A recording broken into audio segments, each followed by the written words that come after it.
I said, sing like that little white black girl that you are. That's what I said. She got sold like a mug, okay?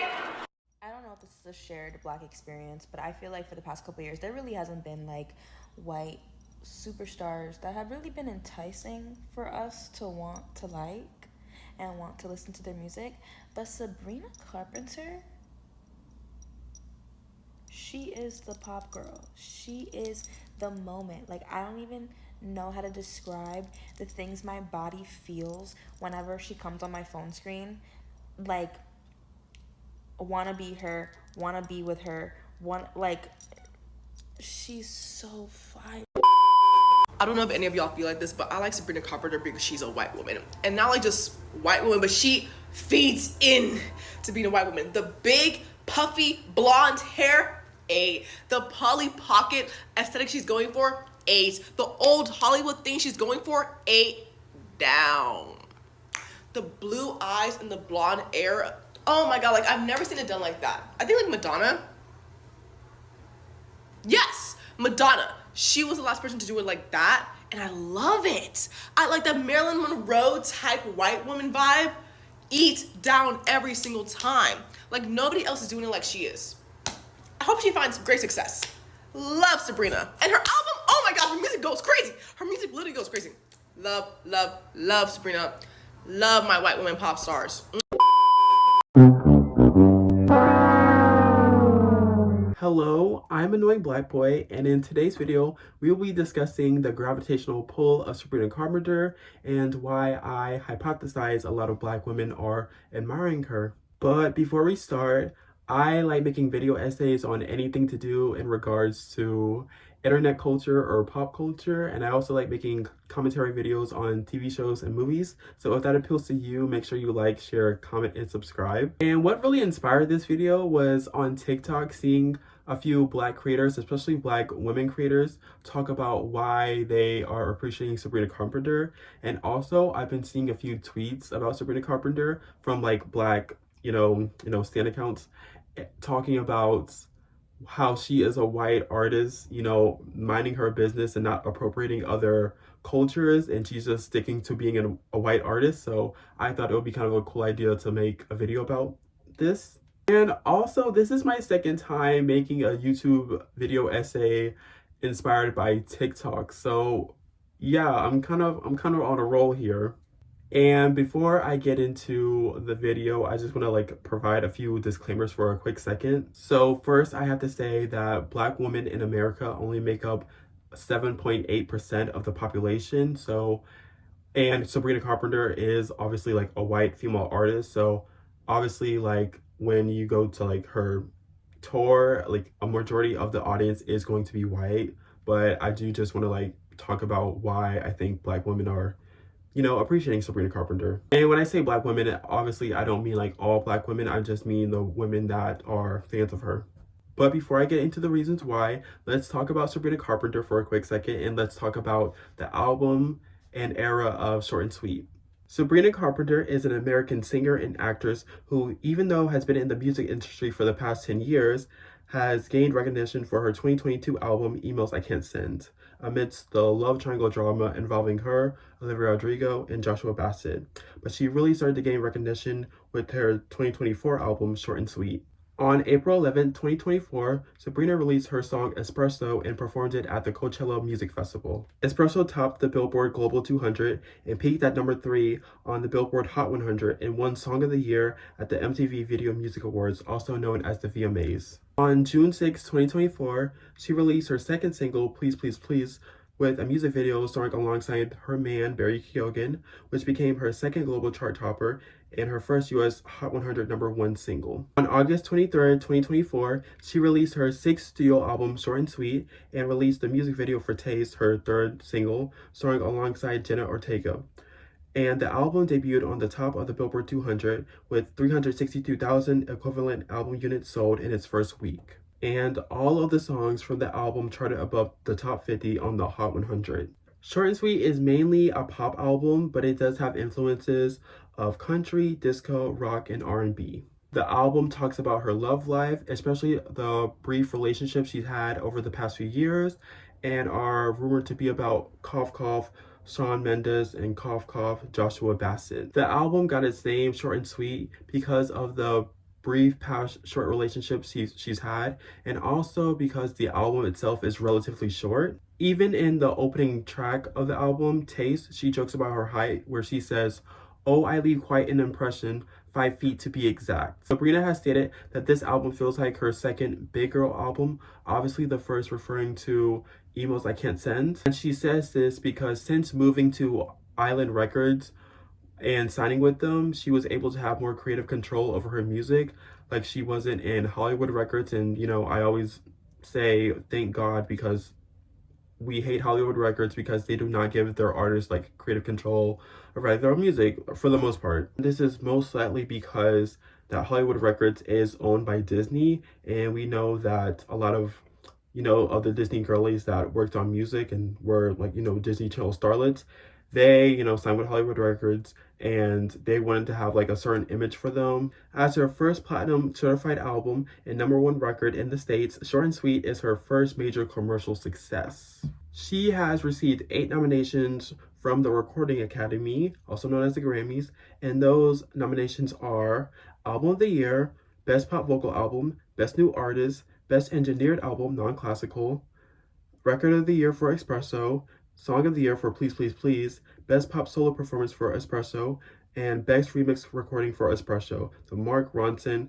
and FNZ Working Late remix. Now let's talk about why I think a lot of Black women are loving Sabrina Carpenter. So the first reason I have is the type of music Sabrina makes.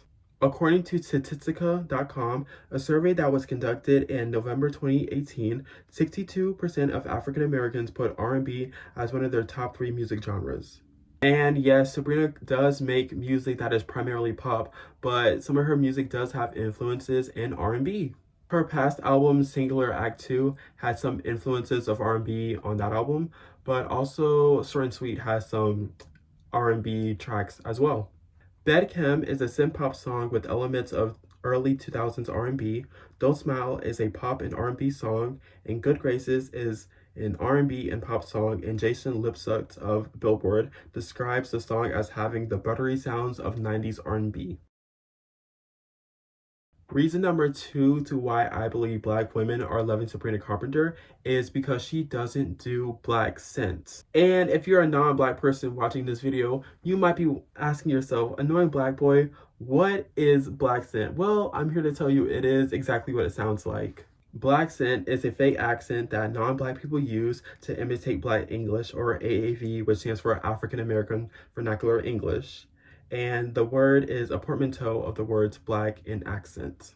Some examples of using Black synth are using slang words that are particularly associated with Black American culture and speaking in similar speech patterns from Black Americans. And a lot of regular day people and even celebrities have done Black synth to seem hip, cool, and trendy.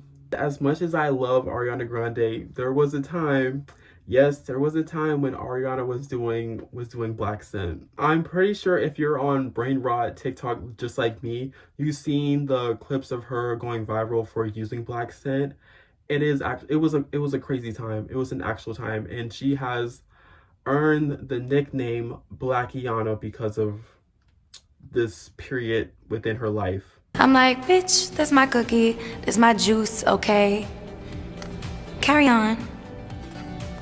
Thank you, next. That's what this baby picture says. Thank you, next. Possibly Sweetener, and even some of My Everything were the eras where she was using Black synth. And I think this was because she was featuring hip-hop, rap in her music, and there was also a part in Seven Rains when she was rapping. My personal theory to what I think happened during these eras, where I think she does appreciate Black people and Black culture and Black music, but she was blurring the lines between appreciation and appropriation. So I think what she was seeing Black people do, she wanted to like imitate that to like seem cool, if that makes any type of sense. Using Black synth is wrong because we are people, and non-Black people using our culture as an aesthetic or a costume is a very, not cool thing to do, to say the very least. And kind of like I said earlier, I don't think she had any like bad intentions, but there is a difference, a major difference between appreciation and appropriation. And I hope she has learned her lesson. And I think she has, because she doesn't speak with the black accent anymore. The beauty about Sabrina Carpenter and Chopper Rowling getting famous and hitting it big is that it's showing that white is right when it comes to white women, you know? Like, the white girls don't have to be like, not everybody tripping like we poppin' Molly. Up in the club is where you find me. Like, you don't gotta be like that. You can be your cute little white self and we will enjoy it. The songs are fun, the songs have meaning, the songs are interesting to listen to. Great concepts. I'm sorry, taste, I'm obsessed with it. HOTTOGO, you gonna take me out to go? Like, what? White perfection at that. And the thing about Chaperone being white and lesbian and being her weird, quirky, interesting self is that she's not being black. And I really like that, you know, because a lot of the white lesbians thought to become black men when they, you know, come out. But it's like, girl, no, be yourself. Like, look, this is what happens when you be yourself. Sabrina Carpenter got 3 songs in the Hot 100, top 10. Top 10, girl. What, Chaperone had like, what, like 8? Off of an album that was like a year old or something like that. Like, let's not play right now. Being white is right for the white people, I'm sorry. Like, my second reason to why I believe black women are loving Sabrina Carpenter is because her cute style of clothing she wears when she's on tour. She always looks so put together, and how her style is embracing her sexuality. Especially with her rebrand as an artist and for this short and sweet era, her fashion style can be described as fun, flirty, and feminine with a modern touch on classy old Hollywood. I think buzzwords that can be used to describe her sense of style this era would be bold, sophisticated, glamorous, and trendy. She wears clothing items such as gloves, platform shoes, corsets, mini skirts, and mini dresses, and the albums she wears on tour really fit the vibe of the music she makes and she's singing about, because the album is a really fun, flirty, witty, cheeky, and it embraces her sexuality. Like, she's singing about grown woman things and grown woman activities, and her clothing for this tour and album perfectly reflect that. And like I said earlier, like, she always looks so put together, and I think a lot of black women admire that about her. Okay, for my last reasons to why I think Sabrina Carpenter is loved by black women, I'm going to bring up the Christina Aguilera and Britney Spears theory. Like, you can say I'm reaching with this. Like, I might be reaching, but like, yeah, I'm curious to see what other people think. So let me cook for a second. Let me cook. But yeah. It's funny that I bring up Christina Aguilera in this theory, because Sabrina Carpenter has stated that Christina is one of her inspirations. And Christina herself was very inspired by a lot of blues music when she was growing up. And also during the short and sweet tour in Los Angeles on November 15th, Sabrina had Christina as a special guest, and they performed some songs together. Many black women admire Christina because of her powerful and soulful singing voice.